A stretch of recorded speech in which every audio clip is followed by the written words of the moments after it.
Bonjour à tous, voilà plusieurs années que je m'intéresse au langage de programmation R, mais comme j'ai pas mal travaillé avec lui ces dernières semaines, je me suis dit que c'était peut-être l'occasion de faire une démonstration, afin de montrer à ceux qui ne le connaissent pas la syntaxe et quelques-unes des possibilités de ce langage. Il faut savoir que R était au début des années 2000 un langage ultra spécialisé en statistique, en analyse de données, mais depuis il s'est enrichi d'une telle quantité de modules complémentaires qu'il en est devenu un langage pratiquement généraliste, au même titre que Python. On peut faire n'importe quoi dans R. Par exemple, cette carte interactive Leaflet que vous voyez ici a été produite dans R à l'aide de ces 20 lignes de code et elle peut maintenant être exportée en tant que page web pour être intégrée sur votre site. Dans cette vidéo, nous n'allons toutefois pas parler de data visualisation. Nous allons commencer par le début, par la récolte des données. Dans de précédentes vidéos, nous avions parlé du web scraping, cette technique qui permet de récolter sur un ou plusieurs sites web des informations qui se trouvent à l'intérieur. Nous allons voir comment faire cela avec R. Nous allons nous débarrasser un peu de toutes ces variables et nous allons commencer par ici. Alors, dans R, la première chose à faire est d'installer les packages qui nous sont nécessaires. Donc, on peut cliquer ici sur Install Package ou alors encore ici. Et le package en question s'appelle Harvest. Chez moi, il est déjà installé, donc je n'ai pas besoin de l'installer. Une fois qu'il est installé, il faut l'appeler à l'aide de la fonction library. On indique son nom. C'est l'équivalent de import dans Python. Donc nous appelons cette bibliothèque Harvest et nous allons choisir un projet.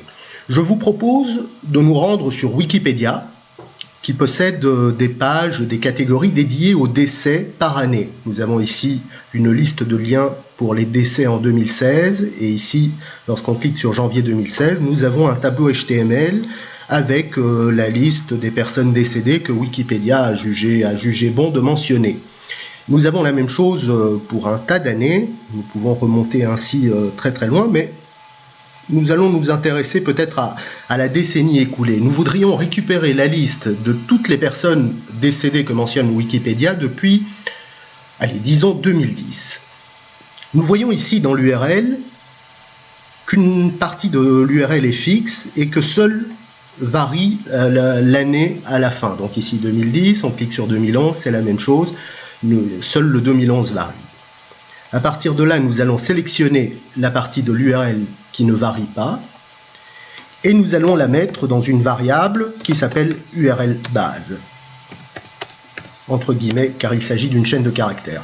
Vous constaterez que dans R, l'affectation d'une variable ne se fait pas avec le signe égal, comme dans Python ou JavaScript, mais à l'aide d'une flèche. C'est finalement plus intuitif. On sait ainsi qu'il faut lire de droite à gauche. On prend ceci et on le met dans cet objet. Cette URL n'est pas complète, l'année à la fin n'est pas mentionnée. Nous allons créer une autre variable appelée par exemple année, et dans cette variable, puisque nous avons dit que nous voulons récupérer les décès sur Wikipédia depuis 2010, nous allons créer une suite de 2010 à 2016. Ceci signifie crée-moi une suite logique 2010, 2011, 2012, etc. Et ensuite, nous allons combiner le tout dans une nouvelle variable que nous appellerons URL et qui contiendra les URL de chacune des pages de ce type. Pour cela, nous allons concaténer ceci et cela. La concaténation dans R se fait à l'aide d'une fonction past. Il y en a deux. Past 0 est la plus simple puisqu'elle va simplement coller les deux éléments sans aucun séparateur.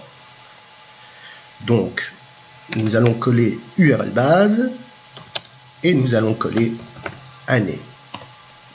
Comme vous le voyez, je travaille dans un IDE, comme on appelle ça, qui s'appelle RStudio. Il faut le télécharger en plus de R, mais je le conseille fortement car il facilite énormément l'écriture du code. Pardon. Voyons, exécutons déjà ceci. Je peux cliquer sur Run ou alors utiliser le raccourci Ctrl-Enter. Et je regarde à présent ce qui se trouve dans ma variable URL. Nous avons bien nos 7 URL qui conduisent à ces pages. CTRL-L pour désencombrer un peu la console. À présent que nous nous trouvons sur ces pages, nous devons récupérer cette liste de liens. Et c'est là que le package Harvest va entrer en fonction. Créons une variable qui s'appelle lien, dans laquelle nous allons stocker les liens vers chaque décès par mois. Et nous allons utiliser une notation qui peut paraître surprenante au premier abord, mais qui est d'une incroyable fluidité, c'est l'opérateur pipe. Je l'écris avec le raccourci CTRL-SHIFT-M. L'opérateur pipe signifie prends ce qui se trouve dans cette variable et transmets-la à la fonction suivante. La fonction suivante, c'est, non pas HTML, c'est readHTML. Je suis très enrhumé. Voilà, cela signifie prends les URL qui se trouvent ici et lis leur contenu. Nous allons commencer un test avec la toute première de nos 7 URL. Donc j'utilise un indissage pour la récupérer. Si je clique sur Run, nous voyons que c'est décès en 2010, la toute première. Entre parenthèses, nous voyons que dans R, on commence à compter à partir de 1 et non à partir de 0 comme dans Python ou JavaScript. Donc l'URL numéro 1, c'est la première et non la deuxième. Nous allons lire son HTML, un autre CTRL-SHIFT-M, et là je crée un espace simplement pour plus de lisibilité, mais ce n'est pas nécessaire. Une fois qu'on lit le HTML, il faut nous diriger vers le nœud HTML, le HTML node s'il n'y en a qu'un seul, ou nodes s'il y en a plusieurs. Nous, c'est plusieurs, vu que nous voulons nous rendre sur chacun de ces liens. Et pour nous rendre sur chacun de ces liens, une méthode très simple est d'utiliser ceci, le Selector Gadget. C'est une extension du navigateur Chrome, très pratique, puisque lorsqu'on sélectionne un élément, il nous produit ici le sélecteur CSS qui correspond à cela. Comme j'ai cliqué sur un lien, il en déduit que je veux tous les liens de la page. Or, ce n'est pas ça que je veux. Je vais donc cliquer une seconde fois sur ceux que je veux effacer. Je clique sur 2007 et il me propose ici un sélecteur qui correspond à tous les liens vers les décès. Je vais tout de même tester ce sélecteur sur une autre page afin de voir s'il est suffisamment universel. Je relance le sélecteur gadget, je colle mon sélecteur et là je vois que pour l'année 2010 ça ne marche pas, donc je vais essayer de l'affiner un petit peu. Cette fois-ci il me propose autre chose, mais ce n'est pas encore ça. J'élimine ceci, j'élimine cela. Et nous avons quelque chose qui me paraît plus vraisemblable ici. Nous allons prendre ce sélecteur CSS et le mettre entre guillemets dans la fonction HTML Nodes. J'ai utilisé un sélecteur CSS, nous pourrions utiliser aussi XPath, mais dans ce cas il faut le mentionner de cette manière, XPath égale, mais les sélecteurs CSS sont plus souples. Et une fois que nous avons sélectionné l'élément, encore un opérateur pipe, nous devons indiquer ce que nous voulons récupérer dans cet élément. En effet, une fois que j'ai sélectionné ces liens, que veux-je faire avec? Est-ce que je veux récupérer le texte décès en janvier 2010 ou est-ce que je veux récupérer un attribut, par exemple le lien qui se trouve à l'intérieur? Pour ma part, ce sont les liens. Donc, je vais utiliser la fonction HTML attribut et indiquer href, ce qui signifie les liens. Je relance le tout. Je vérifie ce qui se trouve dans ma variable lien et nous avons effectivement les liens pour janvier, février jusqu'à décembre 2010 qui est la seule URL que nous traitons pour l'instant. Nous voyons par contre que Wikipédia utilise des URL relatives, autrement dit le http n'est pas mentionné. Nous pouvons l'ajouter avec un nouveau past et donc cette fois-ci nous allons remplacer la variable lien par past 0 et il nous faut juste le début de l'URL qui est ici. Nous allons l'indiquer et nous allons coller ça avec les variables liens. Autrement dit, on prend https Wikipédia et on le colle avec ce que nous avons récupéré ici. CTRL Enter, on vérifie à présent ce qui se trouve dans la variable lien et nous avons des URL tout à fait absolues, donc qui permettent de naviguer jusqu'au site, même si on ne se trouve pas sur le site en question. Bien, nous avons vu comment récupérer les URL des décès par mois pour l'année 2010. Comment faire pour reproduire la même chose pour les autres années contenues dans URL, c'est-à-dire 2011, 2012, etc. jusqu'à 2016? Eh bien, tout simplement en utilisant une boucle, comme dans n'importe quel langage de programmation. Une boucle dans R se rédige de cette manière. Donc nous allons indiquer à l'intérieur des paramètres de la boucle for ce que nous voulons boucler. ce sont les éléments. J'écris éléments, je pourrais écrire x in URL. Autrement dit, pour chaque élément contenu dans la variable URL, nous voulons effectuer les opérations suivantes qui se trouvent à l'intérieur des accolades. Les opérations suivantes, c'est celles que nous avons déjà effectuées pour l'année 2010. Nous remplaçons ici URL1 par x, mettons un nom un petit peu plus parlant, elements. Elements, voilà. Pour chaque élément contenu dans la variable URL, nous voulons lire le HTML, nous rendre à l'aide du sélecteur CSS ici sur les liens des décès par mois et récupérer ce lien. Effectuons un petit test. Vérifions ce qui se trouve dans la variable lien. Et nous voyons que nous avons récupéré tous les liens, mais uniquement pour l'année 2016. C'est tout à fait normal.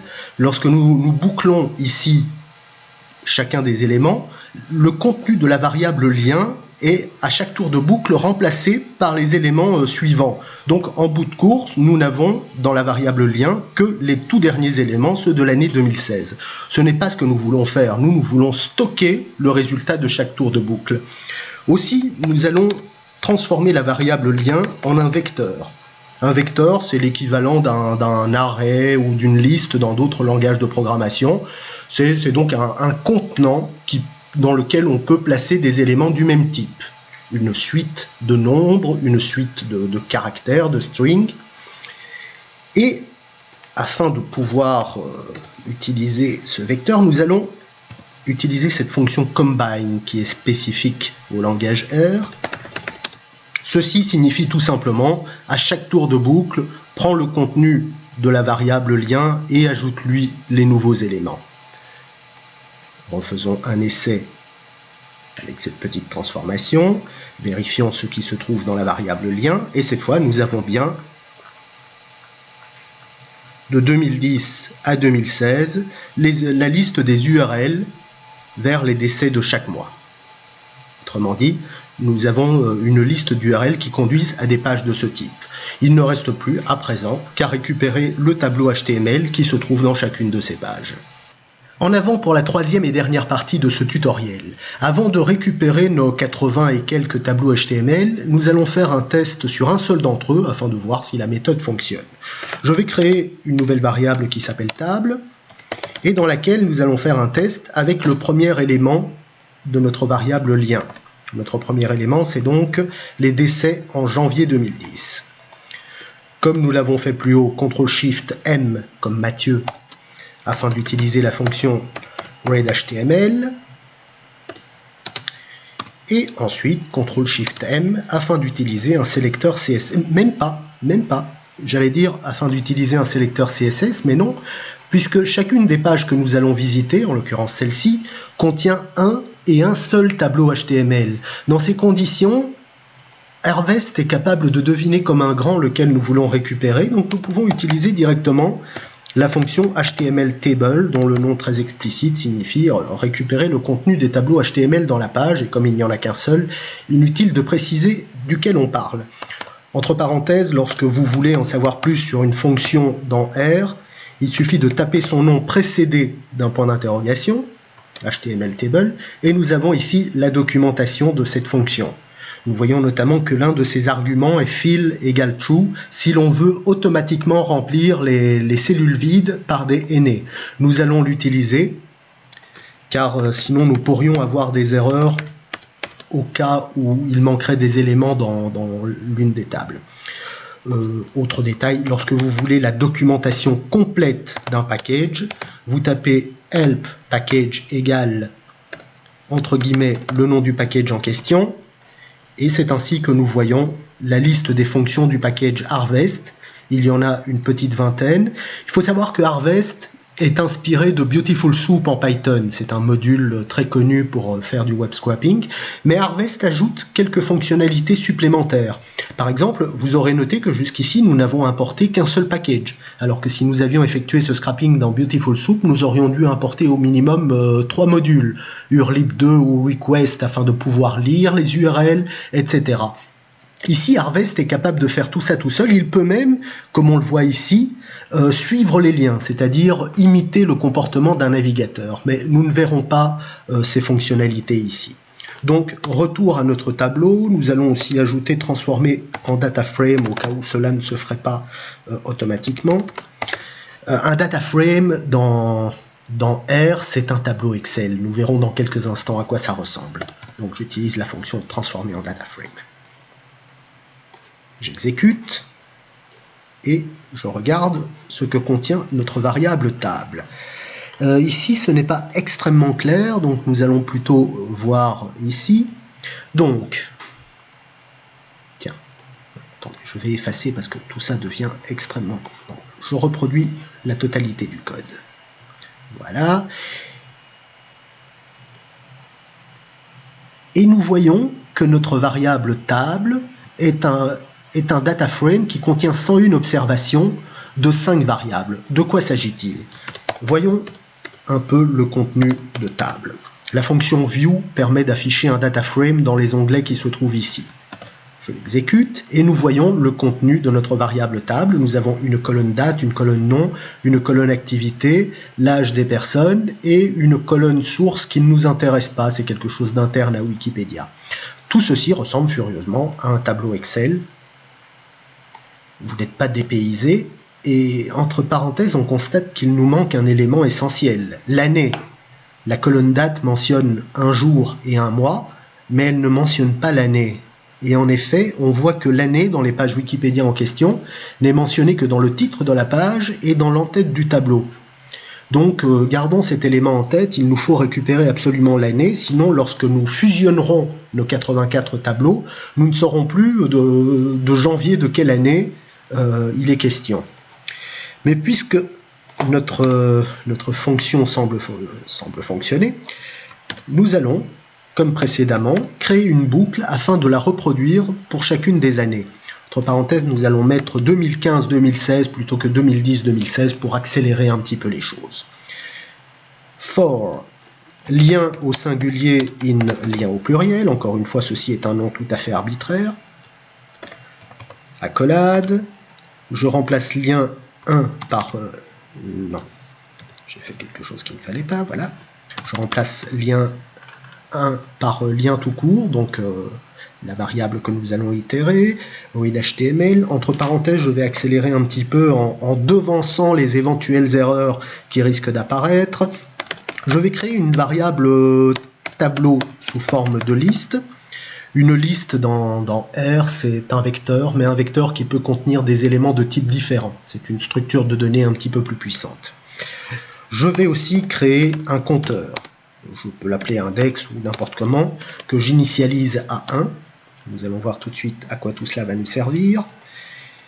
Alors, nous avons dit que dans notre table, la colonne source ne nous sert à rien. Nous pourrions l'effacer, mais nous pouvons aussi tout simplement remplacer son contenu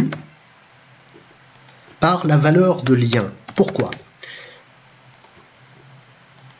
Car en indiquant ici le lien de la page, nous aurons par la même occasion l'année qui est mentionnée tout au bout. Alors, retour à notre code. Ceci est une formulation propre à R, autrement dit, ça signifie pour toutes les lignes, puisque je n'ai pas mentionné de numéro de ligne, et pour la colonne source, remplacer le contenu par la valeur de lien. Et alors, nous allons placer tout ça. Donc, chaque table que nous récupérerons, nous allons la placer dans un tableau plus grand à la valeur de index. Je vous expliquerai dans un instant ce que signifie tout cela. Donc, nous allons placer la valeur de table et à chaque tour de boucle, incrémenter la valeur d'index, autrement dit, index plus 1. Si vous avez déjà fait un petit peu de programmation, tout ceci devrait vous paraître relativement clair. Si vous n'en avez jamais fait, je crains malheureusement que les explications nécessaires dépasseraient les limites que je me suis imposées pour ce tutoriel, c'est-à-dire moins d'1 heure dans tous les cas. Mais enfin, au cas où, je reviendrai sur ces détails et vous pouvez mettre des commentaires sous la vidéo si quelque chose vous paraît vraiment obscur. Écoutez, je pense que nous allons peut-être ajouter ici un print. print lien. Autrement dit, pour chaque itération, nous afficherons dans la console le lien qui est en train d'être traité. Il est toujours bon de pouvoir visualiser ce que l'ordinateur est en train de faire.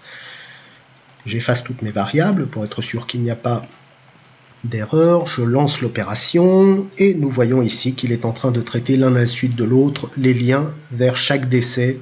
En tout cas, il m'indique qu'il y a une erreur. Et effectivement, quand je vois l'URL où se produit l'erreur, je comprends, il s'agit de novembre 2016. Novembre 2016, nous sommes en octobre, donc il n'y a pas eu encore par définition de décès en novembre 2016. Autrement dit, il ne trouve pas de tableau à l'intérieur. Et dans ces cas-là, il stoppe. Nous pouvons gérer ce genre d'erreur en utilisant un peu comme dans Python, un try.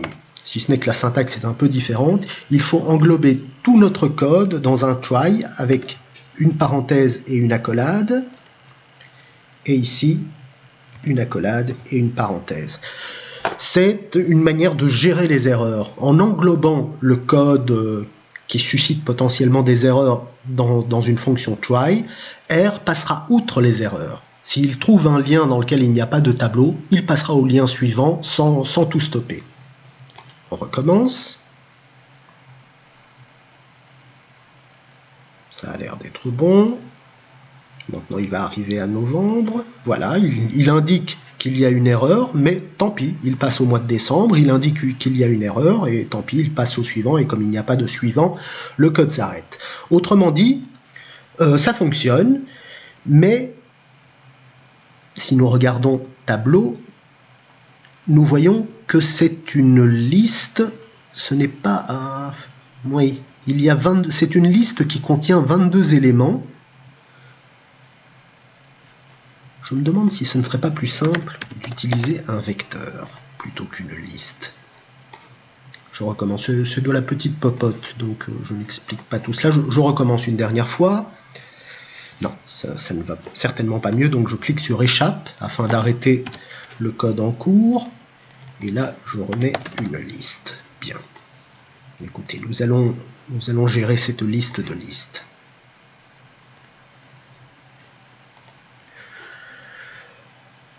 Qu'allons-nous faire? Nous allons nous retrouver avec une variable tableau qui contient des listes. Nous allons les fusionner afin de former avec toutes ces listes un tableau complet en créant une variable qui s'appellera justement tableau complet en utilisant une fonction que je n'expliquerai pas. DoCall, c'est une fonction propre à R. RBind signifie fusionner des tableaux par les lignes.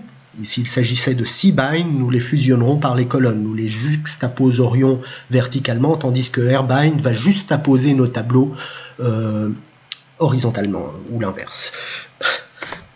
Donc, ce que nous voulons juxtaposer, c'est les valeurs de tableau. Voyons ce que ça donne, ou même CTRL-ENTER.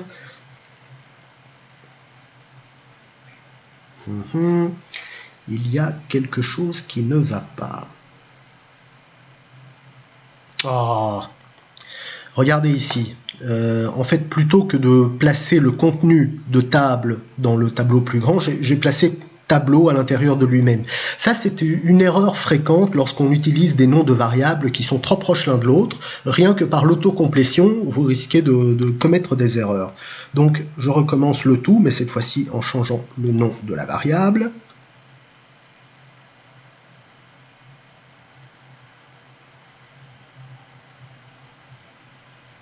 OK, et nous avons maintenant une variable qui s'appelle tableau complet, qui est ici. Nous allons la visualiser view tableau complet. Voilà, tableau complet qui est là, CTRL-ENTER. Et nous avons une table qui contient 3479 entrées. Cela correspond à la liste de tous les décès entre 2015 et octobre 2016. Puisque cela a l'air de marcher, nous allons reproduire cela entre 2010 et 2016, mais je ne vais pas le faire ici, vu que vous avez vu le fonctionnement. Donc je vais plutôt écrire le contenu de mon tableau complet dans un CSV, write CSV. Je crois qu'il faut mentionner, j'oublie toujours, quels sont les arguments s'il faut mettre en premier. Oui, je pense que c'est tableau.csv. En règle générale, je n'utilise pas le write.csv, mais write_csv. Mais pour cela, il faut charger un autre package qui s'appelle Reader. Je ne vais pas vous encombrer avec tout ça. Je vais utiliser les fonctionnalités d'origine de R, mais qui ne sont pas celles que je préfère. Voilà la raison pour laquelle je cafouille un peu. Tableau complet, et je pense qu'il faut chaque fois préciser File Encoding UTF-8, ce qui n'est pas nécessaire si j'utilisais la méthode que j'utilise d'habitude. Voyons si ça va. Non, ça n'a pas l'air d'aller. Peut-être qu'il faut faire l'inverse. Tableau complet, ensuite le fichier et ensuite l'encoding. Cette fois-ci, ça va. Mon tableau est enregistré quelque part dans mon espace de travail. Pour savoir quel est mon espace de travail, get vd, get working directory, get AGT. Ça se trouve dans un répertoire qui s'appelle Coder. Je vais le mettre plutôt sur le bureau. Donc set working directory signifie changer le répertoire de travail. Je peux le faire aussi pour ceux qui préfèrent cliquer un peu partout plutôt que de taper des lignes de code. Voilà, je peux me mettre sur desktop, indiquer set as working directory, et à partir de là, mon répertoire de travail devient le bureau. Il faut savoir que dans R, comme vous le voyez ici, lorsqu'on appuie sur les flèches directionnelles haut, on reproduit les dernières opérations. Donc ici, je reproduis, comme vous le voyez, write CSV. J'appuie sur Enter. Et nous avons ici un tableau CSV qui contient les 3400 et quelques lignes que nous avons récupérées. La suite maintenant, eh bien, il s'agira de nettoyer ce tableau éventuellement, notamment pour récupérer l'année qui se trouve à la fin. J'aurais pu le faire à l'aide d'expressions régulières au cours même du scrapping, mais cela aurait compliqué un petit peu la démonstration. Et parmi les autres nettoyages, nous pourrions essayer de récupérer la nationalité de chaque personne dans une colonne. Mais tout cela, je propose que nous le voyions dans une prochaine vidéo.